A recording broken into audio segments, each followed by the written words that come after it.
Well, it is Tuesday and there is snow and it is cold. And I know there's a lot more snow coming later on for people around the country, and it's going to get colder again. So prepare as best you can given the lateness of the hour. But yeah, now's the time. Oh, sorry, bumpy, going over snow. Now is the time to be prepared. Oh my goodness, let's shut all this down. Okay, there we go. Now I can talk, not drive dangerously. Yeah, I mean, it's a good time to be prepared and to take stock of what you need. It may get to a point where, you don't have it. And that's what I want to talk about. I want to talk about Litecoin. I want to talk about cryptocurrency. I want to talk about, what the current financial system is doing to us. And you probably don't even know it. Back in 2008, 2007, really, I mean, even before that, there was a big housing run up, and I don't want to go back too far. But anyway, things in the economy became out of whack because the Federal Reserve was making money, was making money so plentiful, lowering interest rates, giving loans to anybody, all the banks, the loose monetary policy. So everybody could get a loan because everybody was buying a house. And in fact, people were buying multiple houses. You had stories of strippers in Las Vegas buying multiple properties because the price always went up. So they would just make no interest payments. I mean, all interest payments, no principal payments on the house. They're thinking, oh, I'm going to buy this house, just get qualified for it, buy it, and have it for 6 months and then flip it. And I need a haircut. This is getting ridiculous. But they just flip it. I mean, so look at this. It looks like a toupee. So what would happen is, I hate it. It's just too long for me even. I need it shorter. So what would happen is, they'd go out and get 4 or 5 homes and just make interest payments on it just so that they could keep the loan going. And then they'd sell it 5, 6 months later, or a year later, thinking, oh, it's just going to go up. I'm going to buy a $400,000 house. It's going to go up to $450,000. I'm going to make $50,000 in a few months. Well, then it all came crashing down. Because what was happening is, you had Wall Street with all these derivatives of all these houses, basically creating a tradable product based on homes that were out there. But that tradable product had no real equity in that home. So it was all a fictitious, derivative of a real asset. So that all came crashing down in 2007. You had, I think it was Bear Stearns went first, and then Lehman Brothers in 2008, or maybe it was vice versa. But you had some old institutions that have been around for a long time crash. It's like, well, how could they crash? They went bankrupt. How could they go bankrupt? Well, they were overexposed to something that it was a bottomless pit. I mean, if the housing prices moved down 10%, they'd lose everything they had in the investment because it was so leveraged. It was such a mess. It was artificial is really what it comes down to. And it was pumped up by all this money because the Fed was just printing, giving loans to everybody. And, everybody, oh, yeah, money. But it was an artificial system. It had no basis in reality is what it came down to. And when the reality hit that housing prices are going down, because people can't afford it anymore because everybody's over leveraged and, you only get loans for so many houses. And at some point, the market's saturated and people aren't living in these houses. So what's going to happen? All right, at some point, the prices start to come down, and pretty soon it comes down really fast and people lose everything. So we need a bailout. The banks are hurting. Nobody's paying back their loans. They got to repo all these houses. So what are we going to do about it? I'll go to Congress, get some money, print it up, blah, 700, I don't know, it was 86 billion, 68 billion, something like that. Say $800 billion, print it up. Meanwhile, the Federal Reserve is just loaning money like you can't believe. Trillions of dollars they're loaning to banks to keep them solvent. They're just creating this out of nothing. And we didn't know it at the time, after the fact. It's like, oh, you printed up over $20 trillion and loaned it out to foreign entities? And okay, well, they're doing it again. So in 2019, the Fed loaned out $4.5 trillion to the big banks that were bailed out in 2008. Same banks you know and you've all heard of here in the United States, the big banks, the big, too big to fail banks. $4.5 trillion they gave them at the end of 2019. Do you realize the entire cryptocurrency market cap? I mean, if you take all the cryptocurrencies right now, they're a dollar valuation, all of them right now. It's like $2.2 trillion. They printed up twice that and gave it to some banks that we know about. You could buy the whole crypto market 2 times over. Now, that's kind of misleading because, you know, that's the current price, like Bitcoin, for instance. You know, it's $1 trillion, you know, all the Bitcoin. Well, that's based on the last price that it sold at, say $46,000. The thing is, are you going to sell it for $46,000? Let's just use Litecoin. Let's transition to that because that's what I'm into. That's what I know. And that's, you know, the most undervalued cryptocurrency out there that is sound money, digital money. If someone comes to you, and I'm not sure what the entire market capitalization of Litecoin is, you take 69 million times $150. If somebody comes to you with that amount of money, you know, or has that amount of money and says, hey, I'm going to buy all the Litecoin, $150 a pop, I'm not selling it. Give me a break. So, you know, it may say that that's the market capitalization of it, but if you go and try and buy it, good luck. That's why they have to scare us into selling it, you know, panic us and, oh, keep the price down and throw a bunch of fear out there that, oh, Litecoin will never do anything or crypto's dead. And then they go buy it up behind the scenes. They've done that time and time again because they've got the money to do it. The thing is, though, you can't have enough money to buy all the Litecoin, all the Bitcoin, because there are people who say, nope, I'm not selling it because I understand what it is. I understand the weapon that it is. I understand the tool that it is. And the value that it has. And I'm not selling it. So you're going to have to bid more for it. Okay, I'll give you $100,000 for a Bitcoin. No, I'm not selling it. I'll give you $200,000. I'll give you $1 million. You know, so it gets into that kind of bidding war. And at some point, if they're hyperinflating the money so badly to where they're just giving away 4.5 trillion and not telling anybody about it, and then God knows how much more that they're not telling anybody about, when that realization sets in that that's all they have to do is just create these Federal Reserve notes out of nothing, what's the price of a finite asset that you hold? What's the price of that Bitcoin? What's the price of that Litecoin? Because there's only so many of them. It's like water in the desert. You got a case of water. How much is the bottle worth? If you got 2 of them, how much is that worth? I mean, it's priceless at some point because if that's all the water there is and you've got a lot of it, you're going to want a lot for it. And you might not want something that somebody can just create out of nothing. Hey, I'll give you sand for it, a bucket of sand for that bottle of water. Well, I'll give you a whole truckload of sand for that bottle of water. Well, I mean, how much do you need when it's flooding the entire landscape? That's what you're going to get into, and that's hyperinflation. When they continue to create a bunch of money, you say, well, this stuff, I can't even buy anything with this anymore.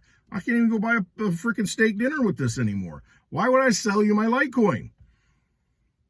I know what it's worth. Just because, you know, it says on a screen this is what it's worth. No, it's worth a heck of a lot more than that because I'm not selling it. And it's worth a lot more to you because I'm not going to sell it to you. It's very important to get past those dollar denominations, you know, and what's the cost, what's the price in dollars.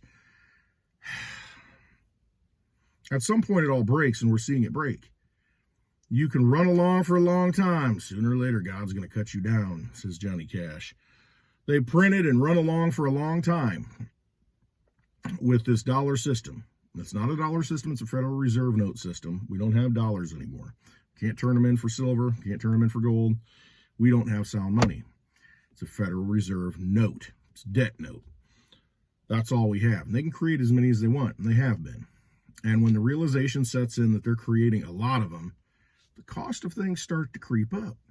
And what have we seen over the last year? Cost of lumber, cost of vehicles, cost of food, cost of insurance, cost of education, cost of medical, cost of everything you do, cost of gasoline. That is a direct result of the monetary system. It's inflation. And that's how you're robbed. Because the cost of things go up and you're not getting as much you're not being paid commensurately with the rise in prices. So food goes up 10%, we'll give you a 3% raise. Okay, I'm losing here, aren't I? I'm losing. Yeah, I'm losing. That's why you see all these companies saying, hey, we'll pay $15 an hour when the minimum wage is nothing near that, because they need to be competitive. They know that people aren't going to work for $5 an hour, $7 an hour, $8, $10 an hour, because they can't. It doesn't work for them. It doesn't make sense. You can't have that full-time job and then support a family. So when you print more money, it goes into different things. It finds its way. It finds a home. And it will drive the price of everything up. And that's where we're at. Now, how do you protect yourself? You protect yourself by getting yourself into finite assets. In other words, assets that have a limited supply and have value. Gold, okay? Gold has been one of those things for a long time. Why does gold have value? Well, people have given it value for a long time. And why? You can wear it as jewelry. Basically, it's indestructible. You have indestructible money. And that's why it's become money, and that's why we give it value as money, because you can't destroy gold. You can burn it, you can melt it, you can put it at the bottom of the ocean, you can pound it, and it still maintains its properties. No matter how much you break it, pull it apart, stretch it, pound it down, it still maintains its properties. You can't destroy it. So it's a good store of value. Once you have it, as long as nobody steals it from you, it's going to last forever. Okay, so that's a good thing, right? A dollar bill, Federal Reserve note, up in smoke, gone. It blows away in the wind. Not a good store of value. Gold it's a hard asset. Only so much of it to go around. It takes work to get it out of the ground. It's not something easy that you can go pick up. It used to be, out of river streams and that. Silver, same thing. Silver's way undervalued. Based on how much gold comes out of the ground and how much silver comes out of the ground, it's like 10 to 1. Really, it's like 8 to 1, I think, but let's say 10 to 1. So every ounce of gold that comes out of the ground, you get 10 ounces of silver. Why is it that silver is not a tenth of the price of gold then? There's 10 times as much, should be a tenth of the price. Gold's $1,800, silver should be $180, right? It's not, way undervalued. Plus, it's the best conductor I think there is on Earth. So if you conduct electricity, use it for solar panels, use it for cruise missiles, weaponry. You use silver contacts, not copper contacts, because silver is best conductor of electricity, most reliable. Has many of the same properties as gold, and it's hard to get out of the ground. It's good for medical uses too. So these are hard assets, sound money. Copper is another one. These things, they take effort to get. You got to get them out of the ground. You got to refine them, make them into the form that they're in, and then they hold value, because they have properties that are useful. Copper, use it for wiring. Use it for a lot of different things. Also medical. So those things have value. Now, you get into this digital world. Why does Bitcoin have value? Why does Litecoin have value? Bitcoin has value because it has a fixed supply. It's been around for 13 years now. Litecoin, over 10 years now, running nonstop. Network's never gone down, never been restarted. I had to do that with Bitcoin one time. Limited supply. 21 million Bitcoin can ever exist. That's it. So you can't go out and mine more gold and silver. You can go mine more gold and silver on an asteroid. You can't do that with Bitcoin. Can't do that with Litecoin. There's only 84 million that exist. 0.01 for every person in the world. Not a lot. And it has a use case. It's very useful. It's utilitarian. You can send it to someone else and they don't have to worry about it. Try sending, gold, silver to someone else. They get it and they're like, okay, I got my payment. Well, how much did it weigh? Make sure it's enough. And with Litecoin, you can send it to anyone in the world, any time of the day. Nothing can stop you. The Litecoin network validates and verifies. So when you get it in your wallet and you look at it, it's like, okay, I got my Litecoin. You don't have to worry about it. Go to sleep. You got your money. You don't have to go test it. Make sure it's real gold. Don't have to take a yellow marker. Make sure, that bill is not counterfeit. It handles all the issues that we have with money.